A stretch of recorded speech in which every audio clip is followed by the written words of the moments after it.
waiting for. Package from China.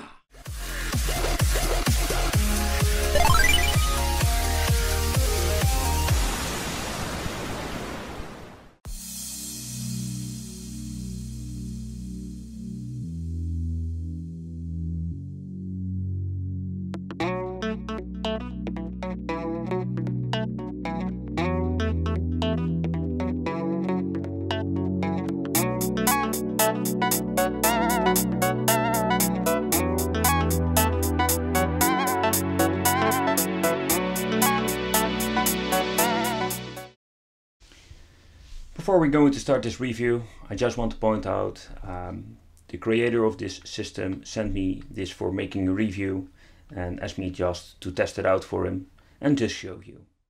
Welcome to the Wicked Gamer and Collector, welcome back to the YouTube channel. And in today's video we have a new portable system or a portable Pi. This is in the form of a Game Boy Advance, so a lot of people were asking for this.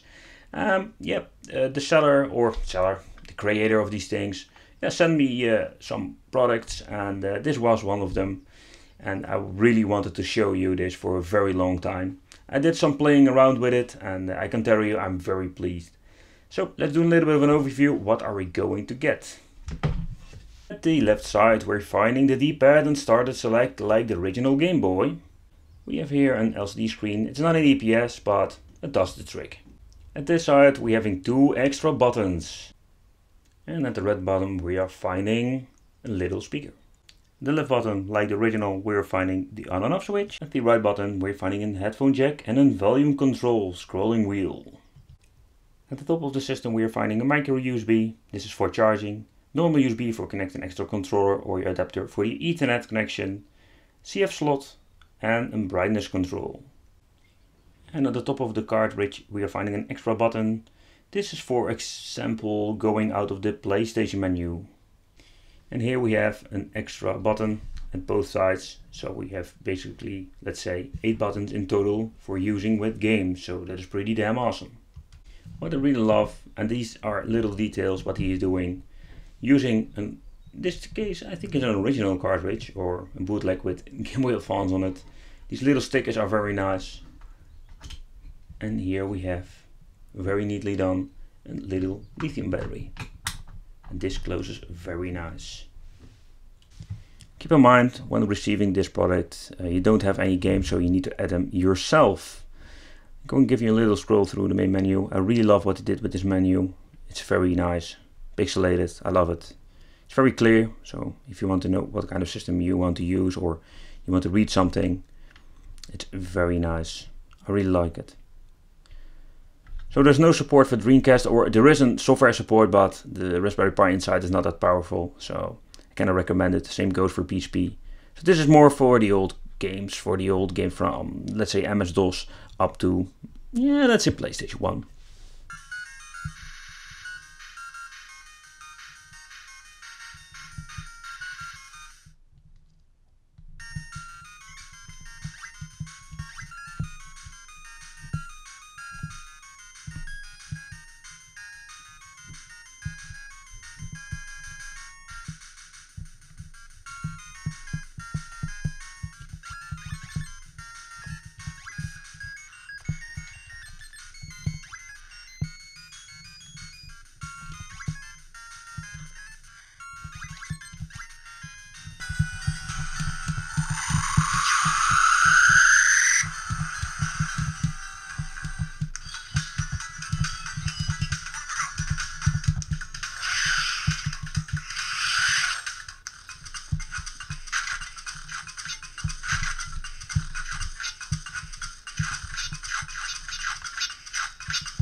And if you can hear it on the camera, the sound is really off. I did some messing around with the emulators, simply because I had some problems that some buttons were not recognized. And now I can play the game, but it has some really horrible sound.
So as you can see, this is a very great example. When booting up the game, you see these little hiccups, and you can see that he's really struggling sometimes with the PlayStation. So if you want to play games, Street Fighter or Tekken, it will not be a problem. I can enjoy these games this way. A little hiccup, I don't care about it. Let me know what you think of this. So yeah, but Dreamcast PSP, that is out of the question. So for the final conclusion, I think it's really cool that you have a Pi in form of a Game Boy Advance. So for all the Game Boy Advance fans, this can be something that you're going to like. So there are some differences if you look at the original Game Boy. And I'm not talking about the Pi, I'm talking about things like this. Really clicky shoulder buttons. But yeah, in overall, it's very nice. I really like it. It's got everything you need, even brightness control. Even this is possible with this little device. So yeah, keep in mind you cannot play PSP or Dreamcast games with this Game Boy Pi. PlayStation runs, but as you can see, it got some little hiccups or some little problems. It pushes this little Game Boy to this maximum performance. But in overall, I really love it. I love the build quality of it. Let me know what you think of this. I really love to know. I want to thank you for watching. Don't forget to subscribe to the channel and hit that little bell. And see you in my next video.